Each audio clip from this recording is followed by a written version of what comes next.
I want to go back now, of course, to October and the partial government shutdown. You, of course, signed a letter with 80 other Republicans in the House saying that you would be okay with a government shutdown of some sort if the continuing resolution included funding for the Affordable Care Act. What do you feel the partial government shutdown accomplished? Well, I think what it said is that, it brought to light that we've got a real problem in our country. I mean, we're now about to raise the debt ceiling again. We're at $17 trillion. And we're really mortgaging the future for our future generations. These students here at Texas Tech, for example, they're going to want to have a healthy economy in this country, and they're going to want the opportunity. But when we have this huge amount of debt, we're stealing the opportunity from future generations. And so really what it said was, at some point in time, we have to come to that point where we reconcile the fact that we can't keep spending money that we don't have. So what sort of conversations in Washington are going on right now to lessen that debt and reduce the spending? Well, not enough, unfortunately. I think we need to be focusing more on that. And what we find is that, a lot of people are used to the government having a big role in our economy. And so, the thought of having to make some sacrifice for some folks, they don't find that particularly attractive.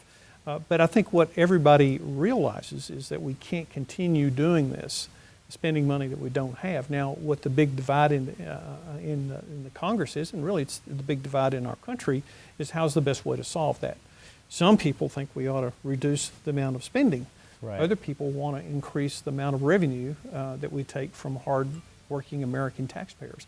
I side on the side that, I think that spending $3.8 trillion Right. is probably enough spending. Would you agree with any sort of fundraising of any kind, any increase in taxes?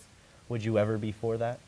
Until we lock in a system where we are disciplining ourselves, I'm not willing to give the government more money until I'm sure that we're committed to begin to reduce the spending. Okay. Because we've been down that road before where we say, okay, let's go ahead and get the revenues now, and down the road we'll cut the spending. But the problem is we get the increased taxes, but we never get the spending cuts, and that's how you get $17 trillion in debt. Okay. I also want to talk, of course, during the partial government shutdown, the exchange between you and the park ranger. What were you feeling in that moment that caused you to say those things to her? Well, what I saw was a tremendous injustice. Here's an open space that's never manned by the park rangers, and now all of a sudden the Park Service has circled. Why do you think there were barricades?